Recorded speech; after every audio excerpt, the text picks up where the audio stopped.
दोहराता हूं सुनो रक्त से लिखी हुई कुर्बानी, जिसके कारण मिट्टी भी चंदन है राजस्थानी। इतिहास में एक प्रसंग है कि पहली बात तो किसी के 2 घंटे की फिल्म बना देने से, किसकी एक कहानी लिख देने से, किसके कुछ अंश कर देने से जो राजस्थान का, राजपूताने का जो गौरवशाली इतिहास है उसकी एक कण भी प्रभावित नहीं हो सकती, बशर्ते कि हम सही इतिहास पीढ़ियों को बताते रहें। तो मुझे अब स्मरण आ रही है, मैं आप लोगों को सुना देता हूं। पंडित नरेंद्र मिश्र जी जो मेवाड़ राजवंश के राज्य कवि भी हैं और हिंदी के बड़े महनीय वीररस के कवि हैं, उन्होंने एक अद्भुत प्रसंग महारानी पद्मिनी के इस सारे जौहर पर और इस सब पर लिखा है। वो सुनने लायक है और विशेष रूप से उसमें गोरा बादल जैसे 2 चरित्र जो वीरता, शूरता, स्वामी भक्ति और अपनी मिट्टी के प्रति समर्पण के अप्रतिम प्रतिमान है। अद्भुत कविता है, मुझे स्मरण है तो मैं आपको सुनाता हूं कि दोहराता हूं सुनो रक्त से लिखी हुई कुर्बानी, जिसके कारण मिट्टी भी चंदन है राजस्थानी। रावल रत्न सिंह को छल से कैद किया खिलजी ने। अब वो आए थे उनके घर पर खिलजी, एक सामान्य संस्कार होता है, एक सामान्य अतिथि देवो भव होता है, पधारो हमारे देश का एक संस्कार होता है कि योद्धा हैं, अगर आपके शत्रु हैं, लड़ाई हुई है, उसके बाद भी अगर संधि हुई है, घर तक आए हैं, तो उसी सौम्यता में महाराणा उनको छोड़ने गए बाहर तक और वहां उनको छल पूर्वक कैद कर लिया गया। चूंकि वो छली प्रजाति है तो अब इसको महाराणा वहां कैद हैं और यहां अब ये प्रसंग है कि दोहराता हूं सुनो रक्त से लिखी हुई कुर्बानी, जिसके कारण मिट्टी भी चंदन है राजस्थानी। रावल रत्न सिंह को छल से कैद किया खिलजी ने, कालजयी मित्रों से मिलकर दगा किया खिलजी ने। खिलजी का चित्तौड़ दुर्ग में एक संदेशा आया, जिसको सुनकर शक्त शौर्य पर फिर अंधियारा छाया। 10 दिन के भीतर न पद्मिनी का डोला यदि आया, यदि न रूप की रानी को तुमने दिल्ली पहुंचाया, तो फिर राणा रत्न सिंह का शीश कटा पाओगे और शाही शर्त न मानी तो फिर पीछे पछताओगे। अब ये एक संदेश आता है चित्तौड़ के किले में, तो पूरे किले में बड़ी अफरा तफरी मच जाती है कि महाराणा पहले ही नहीं है और अब ये नया हमारे पर क्या आ गया। तो यह दारुण संवाद लहर सा तोड़ गया रण भर में, यह बिजली की तरह क्षित से फैल गया अंबर में। महारानी हिल गई, शक्ति का सिंहासन डोला था सतीत्व मजबूर जुल्म विजयी स्वर में बोला था। रुष्ट हुए बैठे थे सेनापति गोरा रणधीर, जिनसे रण में भय खाती थी खिलजी की शमशीर। महाराणा के एक अद्भुत सेनापति थे, अद्भुत योद्धा थे, जिनसे पूरा खिलजी वंश और सारे आतताई डरते थे। सेनापति गोरा और उनके भतीजे थे बादल, जो वीरता के अप्रतिम प्रतिमान है, जैसा मैंने कहा। तो जब ये प्रसंग तय हुआ कि महारानी पद्मिनी को शीशे में दिखा दिया जाएगा और ये सब हुआ, इतिहास में ये प्रसंग है और नरेंद्र मिश्र जी ने अपनी कविता में लिखा है, तो इस बात पर वो नाराज हो गए। उन्होंने कहा कि मैं सेनापति हूं, मेरा बोलने का अधिकार नहीं, पर यह संभव नहीं है, कोई व्यक्ति ऐसे भी क्यों देखे। तो राणा रतन सिंह ने सुनते हैं कहा है कि तुम राजनीति नहीं जानते हो, हर समय तलवार निकाल लेते हो, चलो। तो वो नाराज हो गए और वो किला छोड़कर चले गए। तो ये था कि जिससे रण में भय खाती थी खिलजी की शमशीर, रुष्ट हुए बैठे थे सेनापति गोरा रणधीर, अन्य अनेकों मेवाड़ी योद्धागढ़ छोड़ गए थे, रत्न सिंह की संधि नीति से नाता तोड़ गए थे। पर रानी ने प्रथम वीर गोरा को खोज निकाला, वन वन भटक रहा था मन में तिरस्कार की ज्वाला। यह लोक श्रुति है कि महारानी स्वयं घोड़े पर सवार होकर अपनी अंगरक्षिकाओं को लेकर, कोई विश्वस्त साथियों को लेकर जंगल जंगल गई और एक जगह पर उन्हें एक पेड़ के नीचे सेनापति गोरा तलवार लिए मिल गए। तो वहां उनसे उन्होंने बात की। पर रानी ने प्रथम वीर गोरा को खोज निकाला, वन वन भटक रहा था मन में तिरस्कार की ज्वाला। गोरा से पद्मिनी ने खिलजी का पैगाम सुनाया, गोरा को पद्मिनी ने खिलजी का पैगाम सुनाया, मगर वीरता का अपमानित ज्वार नहीं मिट पाया।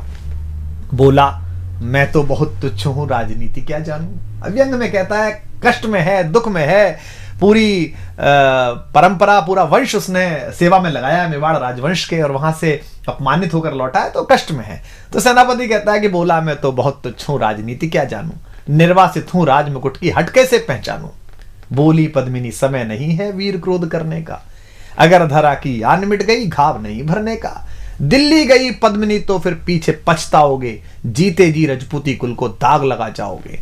राणा ने जो किया कहा वह माफ करो सेनानी, यह कह गोरा के चरणों पर झुकी पद्मिनी रानी। अब पद्मिनी, महारानी पद्मिनी, मेवाड़ राजवंश की आभा, मेवाड़ राजवंश की ज्योति, वो सेनापति को प्रणाम कर रही है चरणों में झुक के। ये क्या दृश्य है ये क्या करती हो। गोरा पीछे हट बोला और रजपूती गरिमा का फिर धधक उठा था शोला। महारानी हो तुम सिसोदिया कुल की जगदम्बा हो, प्राण प्रतिष्ठा एक लिंग की ज्योति अग्निगंधा हो। किन शब्दों से सम्मानित कर रहा है महारानी को। वो उस समय कैसी स्थिति रही होगी महारानी की कि पति कैद में है, यहां जंगल में हूं, लेकिन वो उनको बता रहा है कि आप कौन हो। महारानी हो तुम सिसोदिया कुल की जगदम्बा हो, प्राण प्रतिष्ठा एक लिंग की ज्योति अग्निगंधा हो, जब तक गोरा के कंधे पर दुर्जय शीश रहेगा। और यह प्रतिज्ञा भारतीय इतिहास में देखिए तो पितामह भीष्म ने जो कहा था कि आई हुई मृत्यु से कहा अजय भीष्म ने, योग नहीं जाने का अभी ऐसे जानकर, और जो मृत्यु है वो कोने में हाथ जोड़कर खड़ी रही कि अभी भीष्म नहीं जाएंगे, जब सूर्य दूसरी दिशा में चले जाएंगे तब जाएंगे। लेकिन यह दूसरी बार हो रहा है कि मृत्यु से वो कह रहे, कहते हैं कि जब तक गोरा के कंधे पर दुर्जय शीश रहेगा, महाकाल से भी राणा का मस्तक नहीं कटेगा। तुम निश्चिंत रहो महलों में देखो समर भवानी, और खिलजी देखेगा केसरिया तलवारों का पानी। खिलजी देखेगा केसरिया तलवारों का पानी। राणा के सकुशल आने तक गोरा नहीं मरेगा, एक पहर तक सिर कटने पर भी धड़ युद्ध करेगा। एक लिंग की शपथ, महाराणा वापस आएंगे, महाप्रलय के घोर प्रबंजन भी न रोक पाएंगे। शब्द शब्द मेवाड़ी सेनापति का था तूफानी, और शंकर के डमरू में जैसे जागी वीर भवानी, जिसके कारण मिट्टी भी चंदन है राजस्थानी। दोहराता हूं सुनो रक्त से लिखी हुई कुर्बानी। अब ये शक्ति, शौर्य और कूटनीति और सजगता का एक अद्भुत तालमेल है और ऐतिहासिक प्रसंग है कि किस तरीके से बुद्धि का प्रयोग किया है, शक्ति का प्रयोग किया है, शालीनता का प्रयोग किया है, अपनी स्वामी भक्ति का प्रयोग किया है, अपनी मनुष्यता का प्रयोग किया है, और इन सबको मिलाकर इतिहास का एक ऐसा गुलदस्ता बना दिया है जो शायद विश्व के इतिहास में कहीं नहीं मिलता। तो जिसके कारण मिट्टी भी चंदन है राजस्थानी। तो लिखते हैं नरेंद्र मिश्र जी के, खिलजी मचला था पानी में आग लगा देने को, पर पानी प्यासा बैठा था ज्वाला पी लेने को। गोरा का आदेश हुआ सज गए 700 डोले, योजना बनी कि भाई आएंगे पद्मिनी, चलो ठीक है। अब कैसे आएंगी? तो 700 डोले सजाए गए, हर डोले में एक मेवाड़ी वीर बैठा, 4 कहार, 5 लोगों की एक पालकी, और अपने 700 सहेलियों के साथ आएंगी। तुरंत तैयार हो गया खिलजी के, ये तो बहुत अच्छा है, ऐसा इतिहास में है और वो भी लिखते हैं। तो अब किस तरीके से इसको किया है, इस पूरे प्रसंग को देखिए कि गोरा का आदेश हुआ सज गए 700 डोले, और बांकुरे बादल से गोरा सेनापति बोले खबर भेज दो, खिलजी पर पद्मिनी स्वयं आती है, अन्य 700 सखियां भी वो संग लिए आती है। स्वयं पद्मिनी ने बादल का कुमकुम तिलक किया था, दिल पर पत्थर रखकर भीगी आंखों से विदा किया था। एक युवा तेजस्वी योद्धा और मातृवत मां पद्मिनी ने जब उसे विदा किया होगा, दृश्य देखिए। और 700 सैनिक जो यम से भी भिड़ सकते थे, हर सैनिक सेनापति था, लाखों से लड़ सकते थे, एक एक कर बैठ गए, सज गई डोलियां पल में, मर मिटने की होड़ लग गई मेवाड़ी दल में, मर मिटने की होड़ लग गई थी मेवाड़ी दल में। हर डोली में एक वीर था, 4 उठाने वाले, पांचों ही शंकर के गण की तरह समर मत वाले, पांचों ही अपने आप में अद्भुत थे। बजा कूच शंख सैनिकों ने जयकारी लगाई, हर हर महादेव की ध्वनि से दशों दिशा लहराई। गोरा बादल के अंतस में जगी ज्योति की रेखा, मातृभूमि चित्तौड़ दुर्ग की ओर फिर जी भर कर देखा, मातृभूमि चित्तौड़ दुर्ग को फिर जी भर कर देखा। कर अंतिम प्रणाम घोड़ों पर चढ़े सुभग अभिमानी। उन्हें पता है कि वो जहां जा रहे हैं वहां से जीवित वापस आना बहुत मुश्किल है। कर अंतिम प्रणाम घोड़ों पर चढ़े सुभट अभिमानी, देशभक्ति की निकल पड़े लिखने को अमर कहानी, जिसके कारण मिट्टी भी चंदन है राजस्थानी। दोहराता हूं सुनो रक्त से लिखी हुई कुर्बानी। जा पहुंचे डोलियां एक दिन खिलजी की सरहद में, उधर दूत भी जा पहुंचा खिलजी के रंग महल में। बोला शहंशाह पद्मिनी मलिका बनने आई है, रानी अपने साथ हुस्न की कलियां भी लाई है। एक मगर फरियाद फकत उसकी पूरी करवा दो, राणा रतन सिंह से केवल एक बार मिलवा दो। खिलजी उछल पड़ा यह कह फौरन हुक्म दिया था, खिलजी उछल पड़ा यह कह फौरन हुक्म दिया था, बड़े शौक से मिलने का शाही फरमान दिया था। बस एक बार भेंट करना चाहती हैं। अब भेंट में क्या था कि महारानी के डोले में कविता कहती है कि एक लोहार बैठा हुआ था और साथ में ये गए थे सेनापति जी, ताकि वो बेड़ियां काट सके। वह शाही फरमान दूत ने गोरा तक पहुंचाया। गोरा झूम उठे, क्षण बादल को पास बुलाया। बोले बेटा वक्त आ गया अब कट मरने का, बोले बेटा वक्त आ गया है अब कट मरने का, मातृभूमि मेवाड़ दरा का दूध सफल करने का। यह लोहार पद्मिनी भेष में बंदी ग्रह जाएगा, केवल 10 डोलियां लिए गोरा पीछे धाएगा। यह बंधन काटेगा, हम राणा को मुक्त करेंगे। घुड़सवार कुछ उधर आगे की ही तैयार रहेंगे, जैसे ही राणा आए वे सब आंधी बन जाएं और उन्हें चित्तौड़ दुर्ग पर वे सकुशल पहुंचाएं। अब आप तैयारी देखिए कि कितनी कठिन, पूरी सेना खिलजी की और ये चंद लोग, और उसके बाद भी अपने महाराज को, महाराणा को किस तरह मुक्त कराने के लिए क्या संकल्प है कि उन्हें चित्तौड़ दुर्ग तक वे सकुशल पहुंचाएं। अगर भेद खुल गया वीर तो पल की देर न करना, और शाही सेना पहुंचे तो बढ़कर रण करना, और शाही सेना आ पहुंचे तो बढ़कर रण करना। राणा जाए जिधर शत्रु को उधर न बढ़ने देना, और एक यवन को भी उस पथ पर पांव न धरने देना। मेरे लाल लाड़ले बादल आन न जाने पाए, तिल तिल कट मरना मेवाड़ी मान न जाने पाए। ऐसा ही कोगा काका रजपूती अमर रहेगी, बादल की मिट्टी में भी गौरव की गंध रहेगी। क्या तो गोरा है और क्या उसका भतीजा बादल है। ऐसा ही होगा काका, रजपूती अमर रहेगी, बादल की मिट्टी में भी गौरव की गंध रहेगी। तो फिर आ बेटा बादल सीने से तुझे लगा लूं, हो न सके शायद अब मिलना, अंतिम लाड़ लड़ा लूं। यह कह बाहों में भरकर बादल को गले लगाया। धरती कांप गई, अंबर का अंतस मन भर आया। सावधान कह पुनः बढ़े पथ पर गोरा सेनानी। ऐसा ना हो जाए कमजोर हो जाए, इसने कहा सावधान कह पुनः बढ़े पथ पर गोरा सेनानी। पहुंच लिया झट से मुड़कर बूढ़ी आंखों का पानी, पहुंच लिया झट से मुड़कर बूढ़ी आंखों का पानी। जिसके कारण मिट्टी भी चंदन है राजस्थानी, दोहराता हूं सुनो रक्त से लिखी हुई कुर्बानी। तो अब योजना का क्रियान्वयन देखिए आप कि गोरा की चातुरी चली, राणा के बंधन काटे, छांट छांट कर शाही पहरेदारों के सर काटे। लिपट गए गोरा से राणा गलती पर पछताए। क्या लगा होगा महाराणा को कि जिस सेनापति पर शंका की, जिस सेनापति को स्वीकार नहीं की उसकी बात, आज वो आपातकाल में काम आया। लिपट गए गोरा से राणा गलती पर पछताए, सेनापति की नमक हलाली देख नयन भर आए। पर खिलजी का सेनापति पहले से ही शंकित था, उसे अंदाजा था कि कुछ गड़बड़ है। ऐसे लोग नहीं है जो इतने आराम से मान जाएंगे ये कि रानी आ रही है और उसकी सखियां आ रही हैं, उसको संकट था। पर खिलजी का सेनापति पहले से ही शंकित था, वह मेवाड़ी चट्टानी वीरों से आतंकित था। जब यह मिलन लखा समझ पद्मिनी नहीं आई है, मेवाड़ी सेना खिलजी की मौत साथ लाई है। पहले से तैयार सैन्य दल को उसने ललकारा, निकल पड़ा टिड्डी दल, रण का बजने लगा नगाड़ा। दृष्टि फिरी गोरा की मानी, राणा को समझाया, रण मतवाले को रोका, जबरन चित्तौड़ पठाया कि आप तो जाई। राणा चले तभी शाही सेना लहरा कर आई। राणा इधर चले, उधर से शाही सेना को संकेत हुआ, कह रहे हैं तो राणा को इन्होंने मुक्त करा लिया। राणा चले तभी शाही सेना लहरा कर आई। खिलजी की लाखों नंगी तलवारें पड़ी दिखाई। खिलजी ललकारा, दुश्मन को भाग न जाने देना, रत्न सिंह का शीश काटकर ही वीरो दम लेना। टूट पड़ो मेवाड़ी शेरो, बादल सिंह ललकारा। हर हर महादेव का गर्जा, नववेदी जयकारा। निकल डोलियों से मेवाड़ी बिजली लगी चमकने, काली का खप्पर भरने तलवारें लगी खटकने। वही जो सब बैठ के आई थी सखियों के वेश में, जो सुबह सेनापति आए थे, जो सेना नायक आए थे, वो लड़ मरे। राणा के पथ पर शाही सेनापति तनिक बढ़ा था, पर उस पर तो गोरा हिमगिरी सा अड़ा खड़ा था। कहा जफर से, एक कदम भी आगे बढ़ न सकोगे, यदि आदेश न माना तो कुत्ते की मौत मरोगे।